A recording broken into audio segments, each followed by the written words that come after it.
किसान और भगवान की अनोखी कहानी। एक बार एक किसान परमात्मा से बड़ा नाराज हो गया। कभी बाढ़ आ जाए, कभी सूखा पड़ जाए, कभी धूप बहुत तेज हो जाए तो कभी ओले पड़ जाए। हर बार कुछ न कुछ कारण से उसकी फसल थोड़ी खराब हो जाती थी।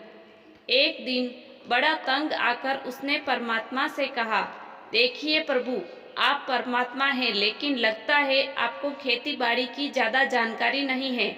एक प्रार्थना है कि एक साल मुझे मौका दीजिए, जैसा मैं चाहूँ वैसा मौसम हो, फिर आप देखना मैं कैसे अन्न के भंडार भर दूंगा। परमात्मा मुस्कुराए और कहा, ठीक है, जैसा तुम कहोगे वैसा ही मौसम दूंगा, मैं दखल नहीं करूंगा। किसान ने गेहूं की फसल बोई। जब धूप चाहिए तब धूप मिल गई, जब पानी चाहा तब पानी मिल गया। तेज धूप, ओले, बाढ़ आदि तो उसने आने ही नहीं दिया। समय के साथ फसल बढ़ी और किसान की खुशी भी ठिकाना न रहा, क्योंकि ऐसी फसल तो आज तक कभी नहीं हुई थी।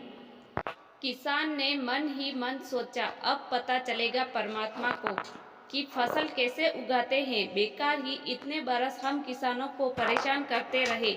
फसल काटने का समय आ गया।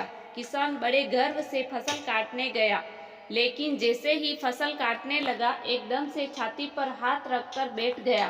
अरे ये क्या, गेहूं की एक भी बाली के अंदर गेहूं नहीं था, सारी बालियां अंदर से खाली थी। बड़ा दुखी होकर उसने परमात्मा से कहा, प्रभु ये क्या हुआ? तब परमात्मा बोले, ये तो होना ही था।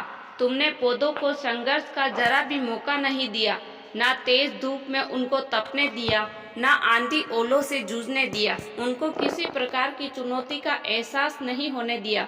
इसीलिए सब पौधे खोखले रह गए। जब आंधी आती है, तेज बारिश होती है, ओले गिरते हैं, तब पौधा अपना अस्तित्व बचाने का संघर्ष करता है, और इस संघर्ष से जो बल पैदा होता है वही उसे शक्ति देता है, ऊर्जा देता है, जिसकी वजह से उसके अंदर नए बीज पैदा होते हैं। उसी तरह जिंदगी में भी अगर संघर्ष ना हो, चुनौती ना हो, तो आदमी खोखला ही रह जाता है, उसके अंदर कोई गुण नहीं आ पाता। ये चुनौतियां ही है जो आदमी के अंदर ऊर्जा पैदा करती है, उसे जीने का, कुछ नया दिखाने का मकसद देती है, हर दिन एक नया काम देती है। सोचो, अगर ये सब ना हो तो जिंदगी कैसी होगी।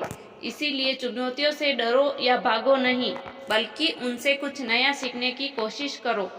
जैसे सोना आग में तप कर कुंदन बनता है, इसी तरह से इन चुनौतियों में खुद को तपाओ। फिर देखना आपका वो व्यक्तित्व सामने आएगा जिससे दुनिया सलाम करेगी और आप खुद उससे प्यार करेंगे। उम्मीद करती हूँ आज की यह मोटिवेशनल कहानी आपको बहुत अच्छी लगी होगी। कहानी अच्छी लगी हो तो वीडियो को लाइक, शेयर और चैनल पर नए आए हैं तो सब्सक्राइब जरूर करके जाइए। Thank you.